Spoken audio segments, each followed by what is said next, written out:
Hi hello welcome to our channel. నేను మీ సిరి. ఈరోజు మనం చెప్పుకోబోయే కదా ఇష్టమైన సకుడ పార్ట్ 51. ఇక ఆలస్యం చేయకుండా కథలోకి వెళ్ళిపోదాం. చల్లని సాయంత్రం గ్లాస్ డోర్ నుంచి దూరంగా కనిపిస్తున్న మంచు కొండలను చూస్తుంటే ధరణికి చాలా ఉత్సాహంగా అనిపించింది. ఒకసారి తమ ఫ్రెండ్స్ అనుకున్నారు అక్కడికి రావాలని, కానీ ఆగిపోయారు. గగన్ వైపు తల తిప్పి చూడగా అతను తననే చూస్తూ కనిపించాడు. అతని చూపులకి తడబడింది. ఫ్రెష్ అయి వస్తాను చెప్తూనే జుట్టంతా విడదీసి పైకి కొప్పెట్టింది. చుడిదార్ తీసుకుని వెళ్ళబోతుండగా ల్యాంప్ టేబుల్ మీద ఉన్న అతని మొబైల్ చూసుకోకుండా ఆమె కింద పడేసింది. బయటకు చూస్తున్న అతను తల తిప్పి చూడడంతో ధరణి బెదిరిపోయింది. గబుక్కున వంగి అది చేతుల్లోకి తీసుకుని భయంగా అతని వంక చూసింది ధరణి. అతను ఆమెను సమీపించాడు. ఫోన్కి చిన్న క్రాక్ లైట్గా కనబడుతోంది. అతను కొనింది ఈ మధ్యనే. అప్పుడే తను ఇలా చేసింది. అతను దగ్గరికి రాగానే గుడగలు మింగుతూ చూసింది ధరణి అతని వంక. ఆమె కంగారు చూసి చిన్నగా నవ్వి, ఏం కాలేదులే అన్నాడు గగన్. అతని ముఖంలో రిలాక్సేషన్ చూసిన ధరణి కాస్త కుదుటపడింది. జడ పైకి పెట్టడంతో ఆమె మెడ పొడవునా కనబడుతూ ఆమె కంఠం శంఖంలా అనిపిస్తుంటే ఆమె చేతిలో ఉన్న బట్టలు బెడ్ మీద పడేసి ఆమె రెండు చెంపల మీద చేతులు పోనిచ్చి ఆమె పెదవులను ముద్దాడాడతను. అది ఏమాత్రం ఊహించని ధరణి నేత్రాలను విశాలంగా చేసి ఉలిక్కిపడింది. ఆమె వీపు మీద ఉన్న చేతులు నెమ్మదిగా ఆమెను నడిపించుకుంటూ షవర్ కిందకు తీసుకెళ్ళిపోయాడతను. ఎప్పుడో అతని స్పర్శకి కళ్ళు మూసిన ఆమె వెచ్చటి నీళ్ళు ఒక్కసారిగా మీద పడగానే అదిరిపడి చూసింది. మరింత సున్నితంగా ముద్దు పెట్టుకుంటేనే ఆమె డ్రెస్ జిప్ నెమ్మదిగా లాగడంతో గబుక్కున అతని హృదయంలో ముఖం దాచుకుంది ఈ ధరణి. మరో 3 గంటలకు తర్వాత దిండులో ముఖం దాచుకుని కళ్ళు మూసుకుని పడుకుంది వర్ష. ఆమె కన్నీళ్లు దిండులాగి ఇంకిపోతున్నాయి. ఆమె నిద్రపోతుందనుకున్నాడు ఆదిత్య. ఆమె తల మీద అతను ముద్దు పెట్టుకోవడం ఆమెకు తెలుస్తూనే ఉంది.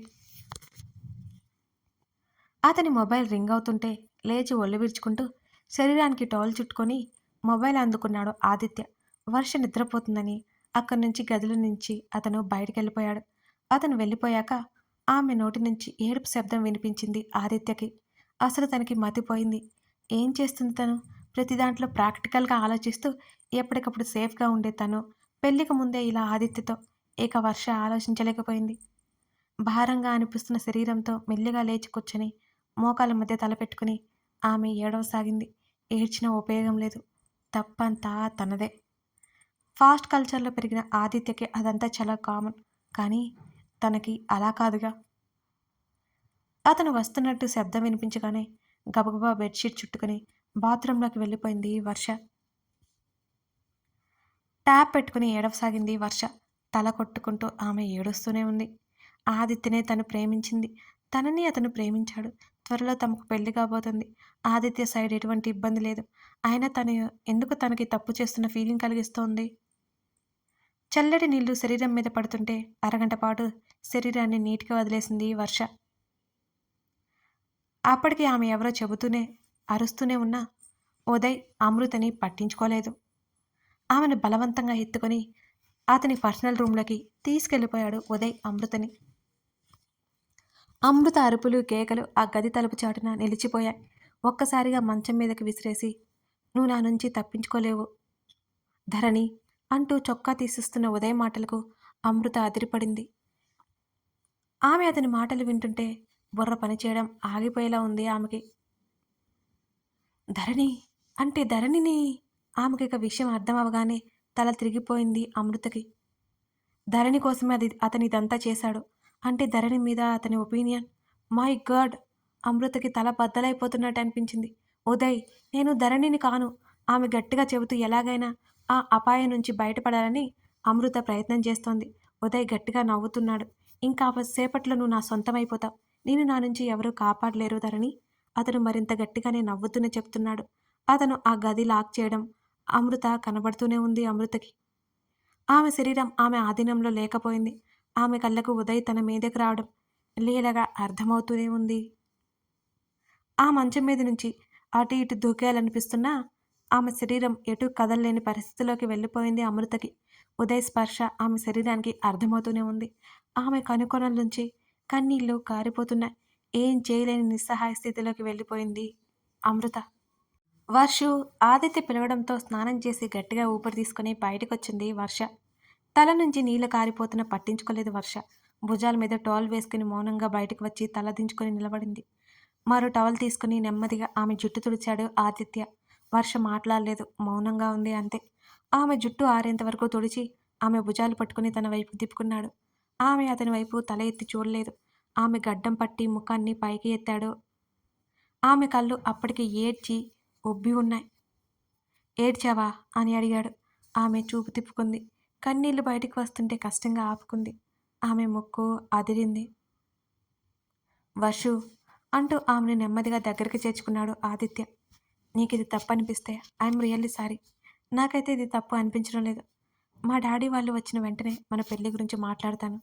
నీ ట్రస్ట్ని బ్రేక్ చేసి ఉంటే I'm really sorry Varshu. Aditya చెప్పకపోతున్నా ఆమె మునుపట్ల ఉండలేకపోయింది. ఆమె అతను కూడా మునుపట్ల మాట్లాడలేకపోయాడు. లంచ్ చేద్దాంరా అతను చెప్తుంటే నెమ్మదిగా విడిపించుకుని నిద్రొస్తుంది అని మౌనంగా బెడ్ ఎక్కి కళ్ళు మూసుకుంది వర్ష. అటువైపు తిరిగి పడుకున్న వర్షను అతను కదిలించలేదు. ఆమె పక్కనే కూర్చొని ఆమె తల మీద చేయి వేశాడు. వర్ష గట్టిగా కళ్ళు మూసుకుంది. ఆమెలో కోపం, బాధ రెండూ ఉన్నాయి. అవి చూపించలేక అవస్థలు పడుతోందని ఆదిత్య కూడా అర్థమైపోయింది. ఉదయం కూడా టిఫిన్ చేయని అతను ఆమె కోసం మరోసారి పస్తులున్నాడు. అతని లైఫ్లో ఎప్పుడు ఇలా లేదేమో. ఆ మంచం మీద నుంచి అటు ఇటు దూకారనిపిస్తున్న ఆమె శరీరం ఎటు కదలలేని స్థితిలోకి వెళ్ళిపోయింది అమృతకి. ఉదయ్ స్పర్శ ఆమె శరీరానికి అర్థమవుతూనే ఉంది. ఆమె కనుకొనల నుంచి కన్నీళ్లు కారిపోతూనే ఉన్నాయి. ఏం చేయలేని నిస్సహాయత అమృతలో. ఆ స్థితికి వెళ్ళిపోయింది ఆమె. ఉదయ్లో రాక్షసుడు బయటకొచ్చాడు.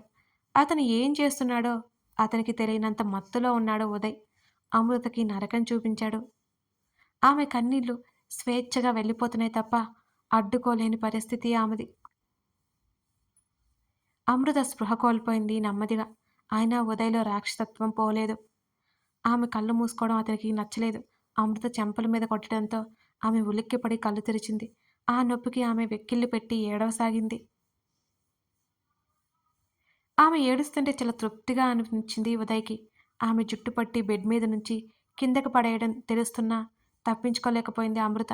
ఆమె తల బలంగా గోడకి కొట్టుకుంది. ఆమె వెన్ను నేలకు తాకి ఒక్కసారిగా గట్టిగా అరిచింది. ఆమె అరుపుకి ఒక్కసారిగా ఆ గది గోడలు కూడా అదిరిపడ్డాయేమో అన్నట్టుంది అమృతకి. ఆమె శరీరం చలనరహితంగా ఉంది. ఈసారి ఆమె తాత్కాలిక నిద్రలోకి జారిపోయింది. ఉదయ్ ఇంకేం చేసినా ఆమె మేలుకోలేదు. ఏయ్! కిందకెందుకు దిగావై? అరుస్తూనే ఆమెను మళ్ళీ మంచం మీద పడేశాడు.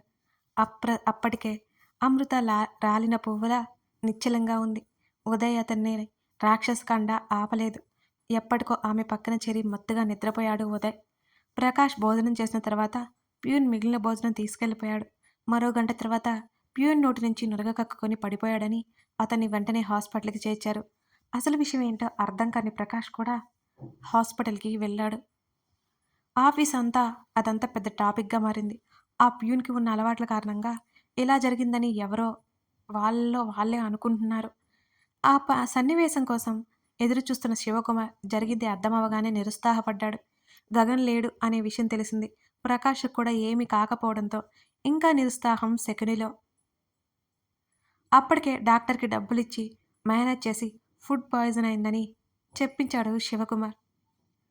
అప్పటికి కుదుటపడిన ప్రకాష్ ఆఫీస్కి వెళ్ళి మిగిలిన పని చూసుకుని ఇంటికి బయలుదేరి వెళ్ళిపోయాడు. శివకుమార్ అంతటితో ఆగలేదు. అతను సుపారీ ఇచ్చిన వ్యక్తి దగ్గరికి వెళ్ళి 4 తిట్టి విషయం కనుక్కున్నాడు. ఆ క్యారియర్ పైన అరల్లో మాత్రమే విషం కలిపారు. ప్రకాష్ వాటిని ముట్టుకోలేదట.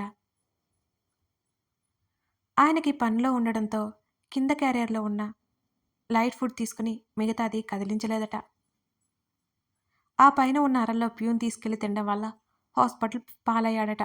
ఇంకో పావుగంట ఆగిన తర్వాత అతను అక్కడికక్కడే చచ్చిపోయేవాడు.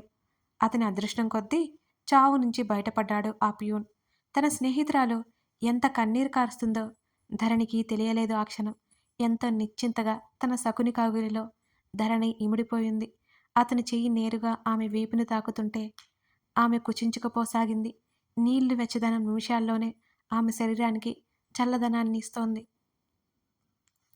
ఆమె జిప్ నెమ్మదిగా లాగి భుజం దగ్గర డ్రెస్ పక్కకనగానే ఇంకా ఇంకా అతనిలో ముడుచుకుపోయింది ధరణి.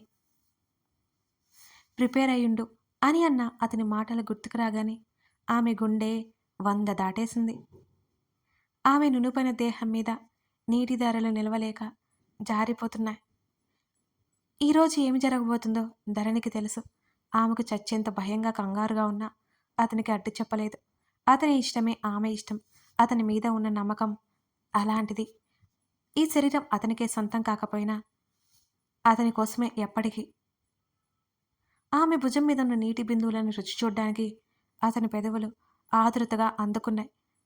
అతని టీషర్ట్ కాలర్ గట్టిగా పట్టి తల పక్కకు వంచేసింది ధరణి. అతని పెదవుల గమనాన్ని ఆపలేదు. ఆమె శరీరం మీద ఉన్న అతని పేరు దగ్గరికి చేరిపోయాయి. తెల్లని ఆమె దేహం మీద పచ్చగా ఉన్న అతని పేరు నీటి బిందువు దాటికి మెరుస్తోంది. ఆమె నడుము నొక్కి పట్టి దగ్గరికి లాక్కొని అతని పేరు మీద గాఢమైన ముద్దొకటి ఇచ్చాడు. అతని భుజాల మీద ఆమె చేతులు పట్టు పెంచేసి చెలికాడి కౌగిలి ఆమె తనువులో తుఫాన్ని సృష్టిస్తోంది.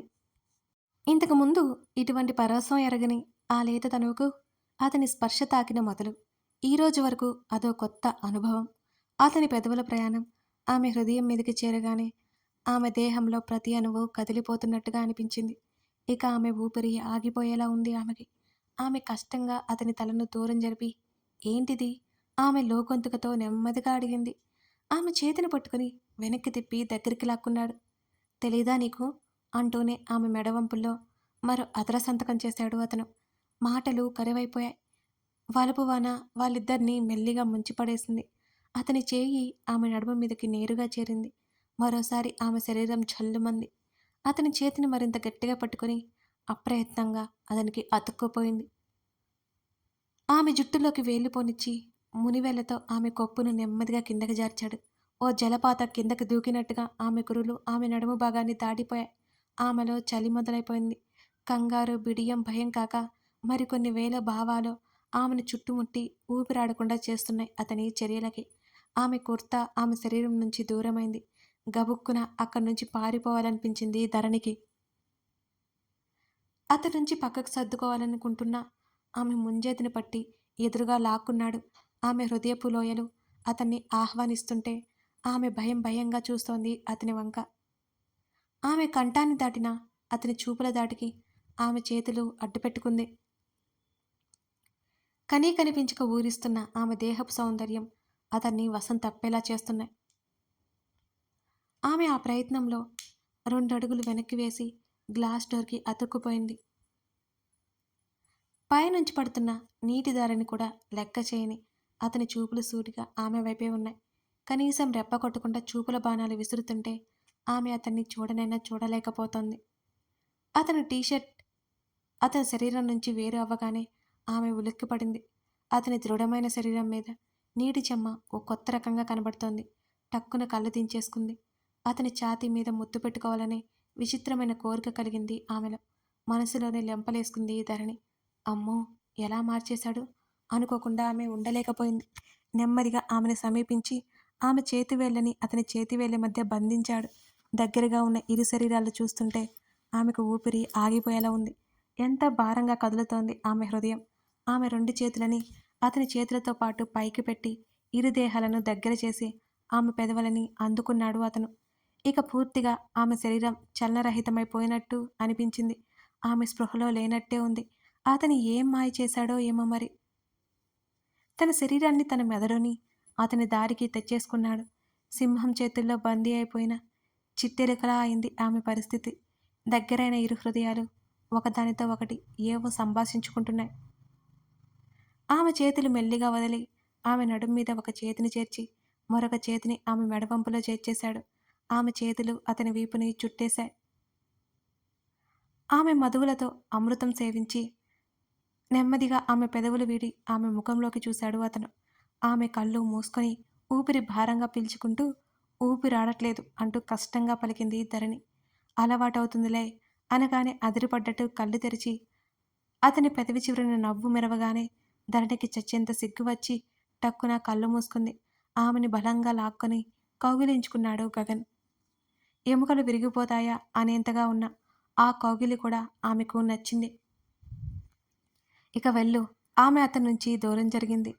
ఆమె మెడ వెనుక చెయ్యేసి పట్టుకుని ముఖాన్ని దగ్గరికి లాక్కున్నాడు అతను. ఎక్కడికి వెళ్ళేది? చెప్పానుగా ప్రిపేర్ అయి ఉండమని ఆమె వీపు తడుముతూ అన్నాడు గగన్. బిక్క చచ్చిపోయింది ధరణి. అమ్మో! నిజంగా అందుకే ఇక్కడికి తెచ్చాడా? ఆమె కనురెప్పలు తాలూకా ఆలోచనల తాలూకా రెపరెపలాడాయి. పెళ్ళి అవ్వలేదు మనకి. ఆమె భయం భయంగా చెప్పింది అతనికి. ఎక్కడ కోపమొస్తుందా అని. అతని ముందుకు వంగి ఆమె మెడ వంపులో ఉన్న చైన్ దగ్గర ముద్దు పెట్టుకోగానే ఆమె కళ్ళు మూసుకుపోయాయి. అతని చూపుల్లో భావం అర్థమవుతుంటే అది కాదు. నాకు నాకు భయంగా ఉంది. ఆమె స్వరం వణికిపోయింది. తడబడుతోంది ధరణి. కథ కొనసాగుతోంది.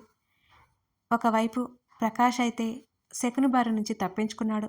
మరోవైపు అమృత ఉదయ్ చేతుల్లో చిక్కుకుపోయింది. ఇక ధరణిని గగన్ అక్కడికి తీసుకెళ్లిన అసలు విషయం ఏమై ఉంటుంది?